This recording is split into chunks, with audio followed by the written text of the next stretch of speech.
The last Sunday in September is the day when we go through the amusing ritual of putting our clocks back and to revert what some people might call God's own time. I say amusing because the practice of altering our clocks for saving daylight has always jiggled my funny bone just a little. It seems a kind of way of fooling ourselves into getting up an hour earlier.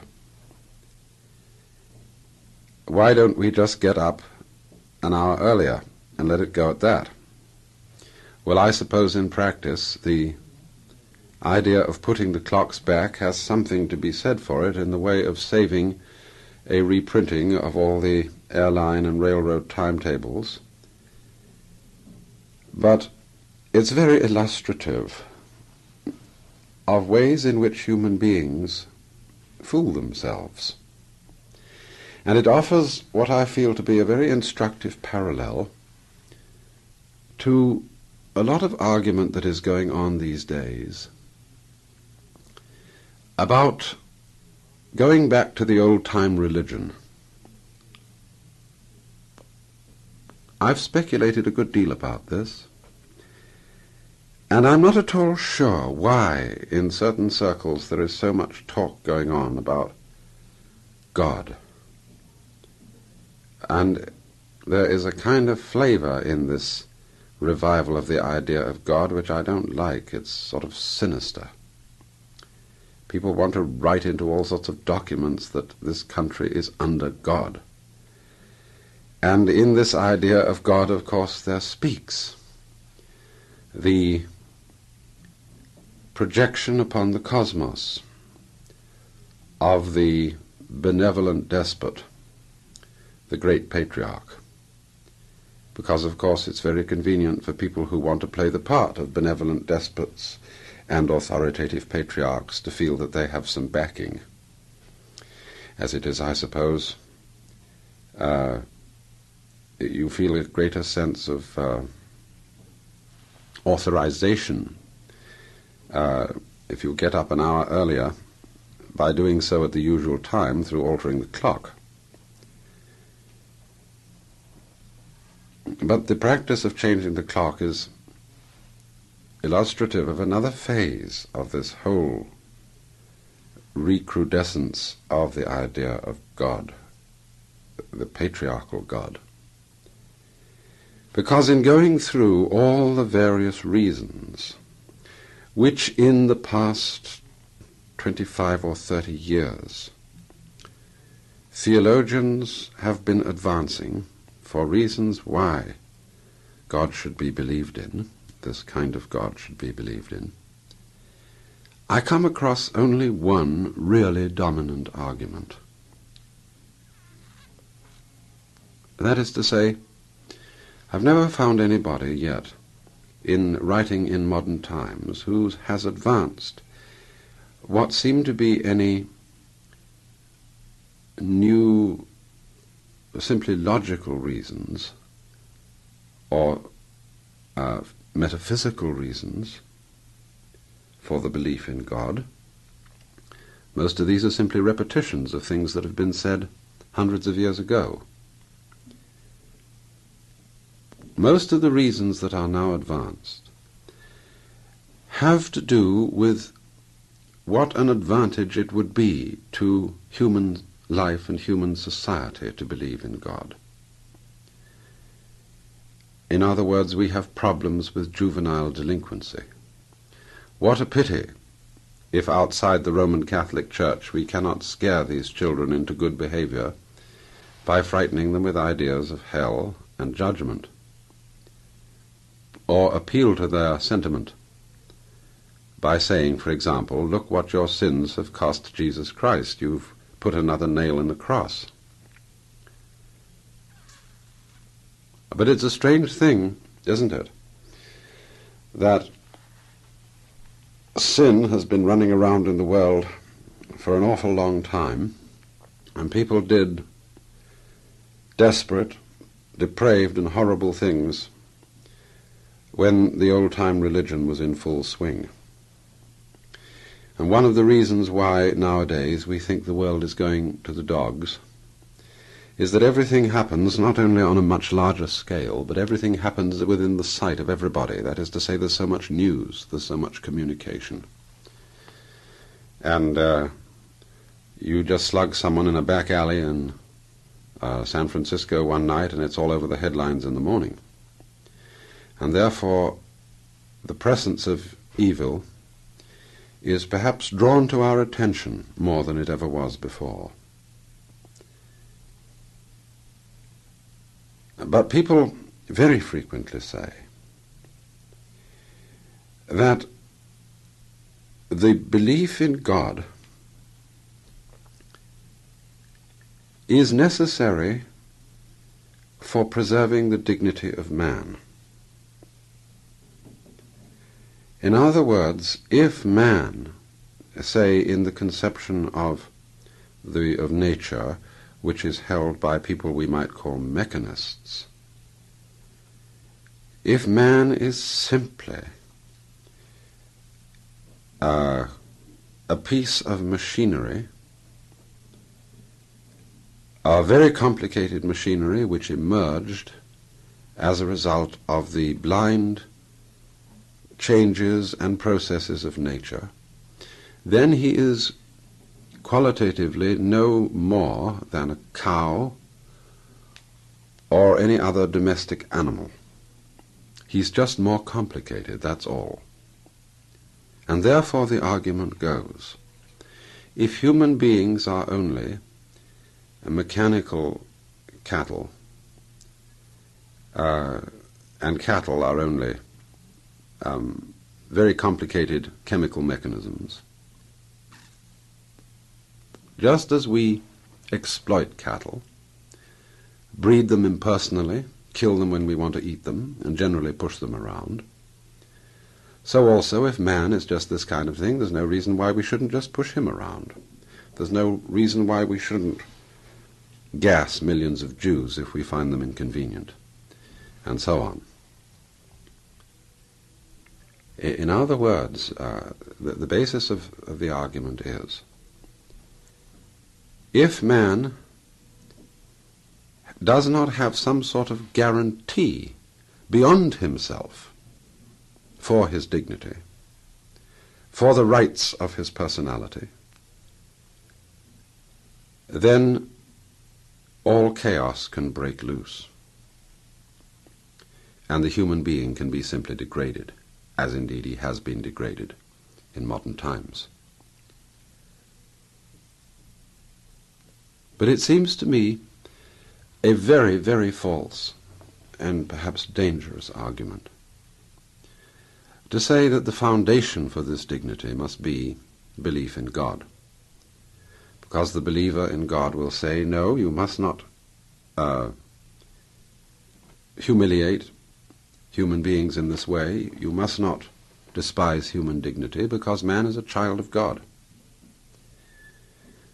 Every individual human being is the object of the love of God, has a special destiny planned for him by God, and therefore for this reason and on this authority, you must not treat human beings as if they were just machines or just animals. This is similar to the argument frequently produced by Roman Catholics in commending the superiority of their form of Christianity to the various forms of Protestantism. They always say, well, what you believe as a Protestant is simply a matter of opinion, and it's your own private judgment. Whereas a Catholic suspends his private judgment and believes because he also believes that he is bound to believe. It is an act of obedience. And this is an equally silly argument, because it simply conceals the fact that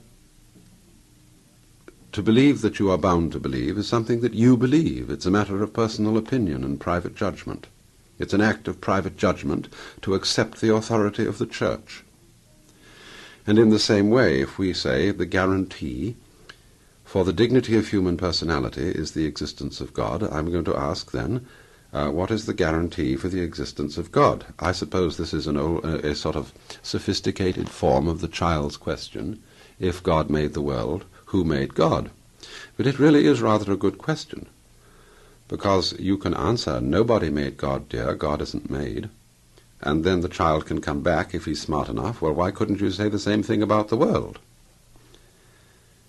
And so in the same way, when we say only God can be the guarantee, only belief in God can be the guarantee for the proper treatment of human beings, then we must ask again, what is the guarantee for belief in God?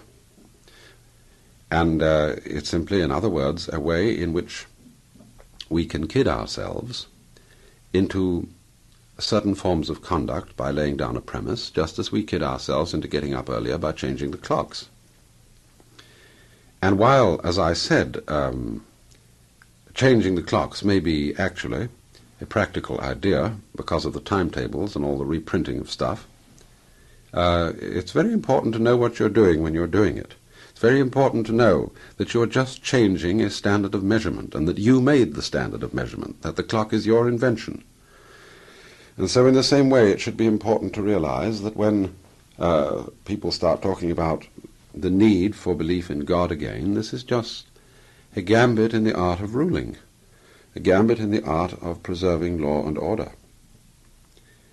Only, it seems to me, in this case, to be not so useful, and in many ways to confuse the issue profoundly, because it gets us into this strange state of mind which you find so often in discussing the problems of human conduct and thought,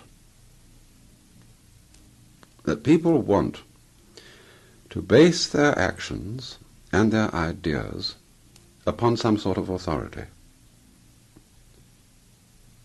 And it's strange, this, for a Christian, because it's said of Jesus that he spoke as one having authority, and not as the scribes.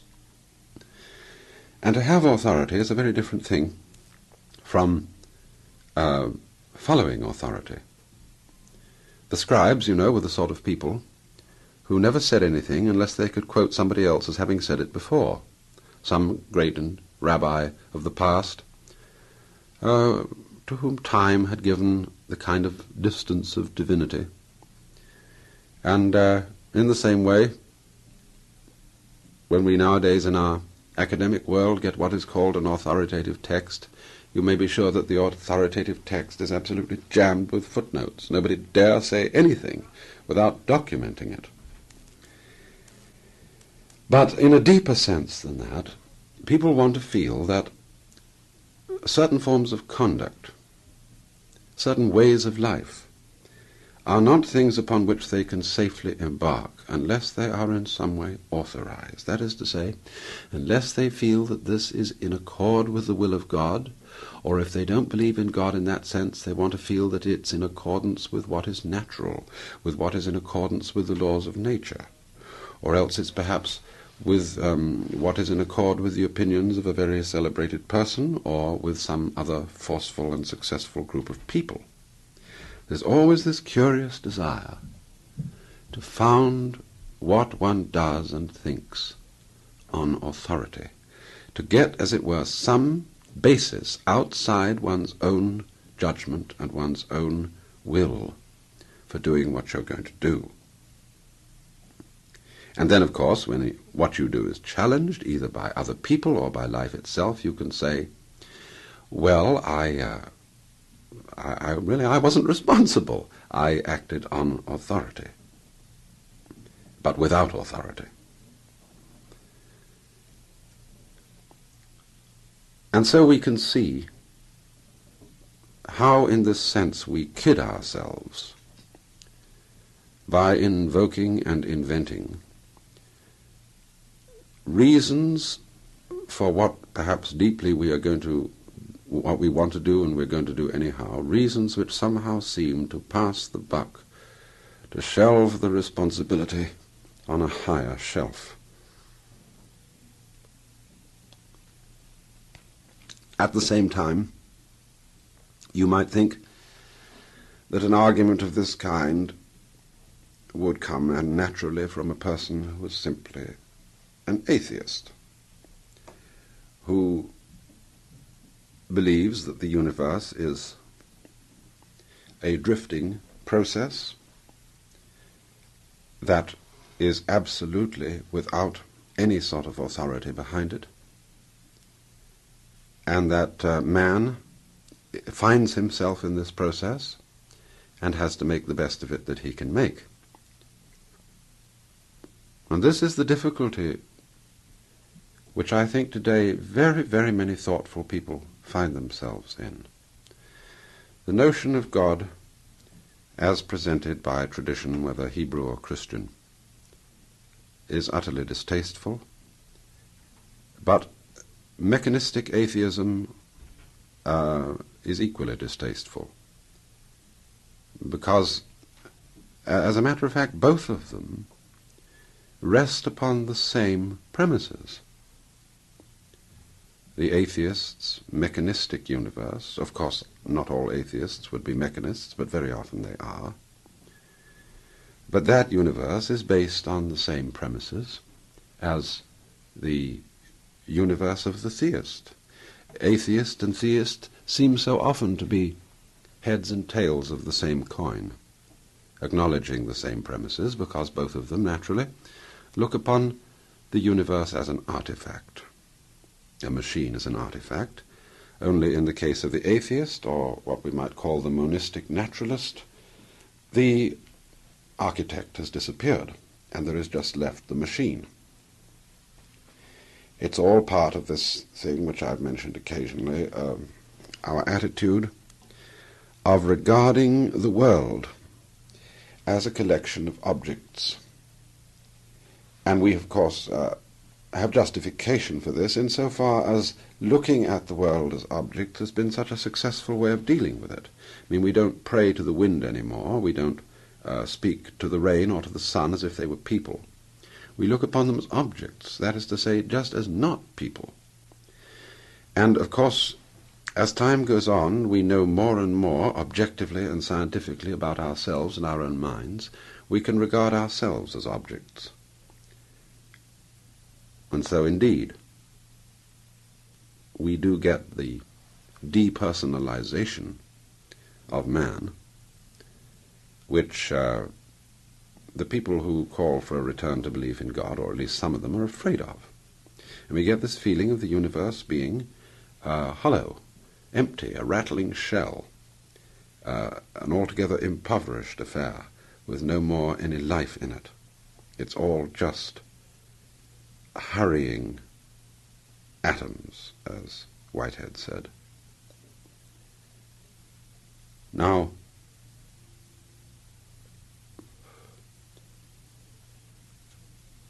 it's always seemed to me that the difficulty, or one of the main difficulties with the Hebrew Christian idea of God, is that it's much too specific. In fact, it's strange, isn't it, that many apologists for Orthodox Judaism or Catholicism or some sort of neo-Orthodox Protestantism rather pride themselves on the specific character of their God and make fun of, say, Christian scientists or New Thought followers or liberal Protestants who have a very vague idea of God. And they say, oh, these people are so woolly and so vague, and so sort of, the implication is they're timid and haven't got any guts. Whereas we have a good, strong, definite belief. And they laugh about it and make jokes and have a great time, not realizing that it's precisely this specific idea of God as something not just unimaginable, but having a nature which has been revealed, say, through the character of Christ or through the Scriptures or through the Church, a nature which is intelligible to man, even if man can't know everything about it. But the difficulty, you see, with all these specific accounts of God is that on the very terms of a Jewish or a Christian attitude to life, they're idolatrous. They pretend to knowledge which nobody has the right to pretend to. They form a specific image in the mind of what God is. And that specific image in the mind is far more idolatrous than a specific image sitting on an altar, because it is more persuasive. And therefore, it seems to me at the same time that while we cannot, or at least while I cannot, utterly reject every meaning that the word God has ever had, I at the same time feel still that I want to be able to have at least a symbol which will embrace the concept of the totality of all worlds. By that I don't mean simply an additive concept, world plus world plus world, just the total collection, because I don't think this world is a collection.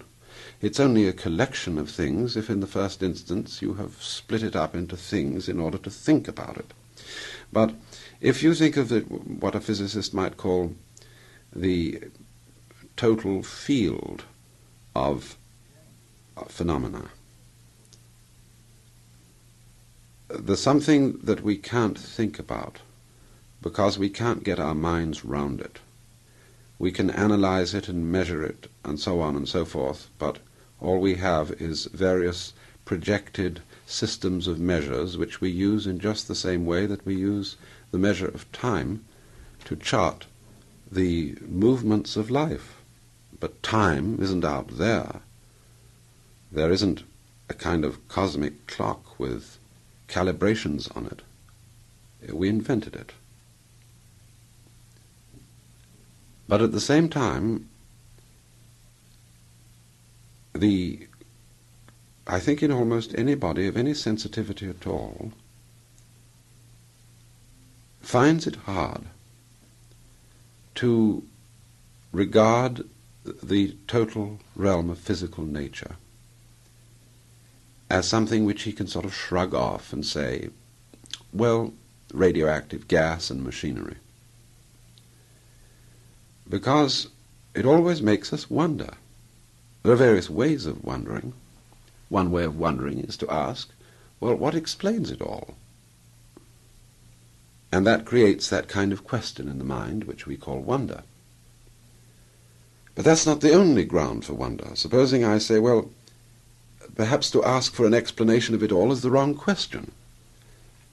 That's only, after all, translating the history of what has happened into words. This is what we mean by an explanation. And explanations never fully explain, because there's always more explanation that can be done, more words that can be said, more events behind the events of history, and so on, forever and ever and ever. What is also at the root of wonder is something perhaps more aesthetic, is simply the admiration, the astonishment that a world exists at all,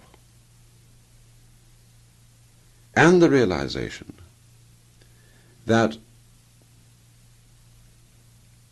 a great deal of it, in fact, almost all of it, is something which influences us rather than something which we influence. Now, of course, if there is then something of which the world is an expression, which we will just call X, or if we say energy, like a physicist might say, energy is a kind of devitalized word, strangely enough. It means something mechanical like electricity. But we don't know what it is. And part of our difficulty is that wherever we look, with our eyes, with our instruments, we find only the surfaces of things, and the surfaces within surfaces, so that there's only one place where we as it were, have very intimate acquaintance with what existence is, and that is in us. But it's a strange thing that at the very point where we have the most intimate acquaintance with existence, it is the least susceptible to objective study, because it's too close, it's the very middle of us. And it is there, in the unknown and ultimately unfathomable springs of our life, our action, and our thought, that we are linked with whatever this X is, of which all the world is a manifestation. I don't want to say manifestation is a curious word, because it sometimes suggests that what is manifested is very different from that which is manifested. In other words, that while on the outside in the manifestation we see all the multiple and glorious variety of this world, what's on the inside must be somehow one instead of many, and therefore sort of uninterestingly shapeless, something like, wasn't it C.S. Lewis said, tapioca pudding, or jello, or something like that. No, I only say manifested in the sense that there is a way, and we experience this way when we experience our own existence, in which the world is not accessible to our examination and our control in a very intimate, deep way. And I would say it's there, you see, that our ingenuity stops. It doesn't stop at a dead halt. It slows down gradually as it penetrates deeper and deeper. And it's at this point that we could exclaim, God, more perhaps as an exclamation of wonder than an affirmation of a theological proposition. And I feel that it's profoundly important not just to put out of mind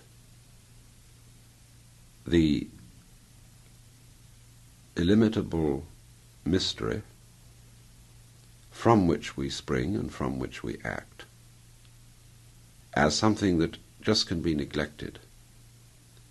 Because then indeed we do become what the theologians rightly fear. We become inebriated with pride. We become cocky. We become people who think that they can push the whole universe around and arrange everything just so. And then we get into these enormous difficulties, like the sorcerer's apprentice, who got hold of the magic and didn't know how to keep it under control, because he didn't have respect. He didn't proceed with a certain caution. And so, if anything, it seems to me that the future of the idea of God will involve less definition and much more vagueness, and in this weakness of clear delineation will lie its strength and the difficulty to exploit it by people who just want to rule human beings. Beings. Beings. Beings. Beings. Beings. Beings.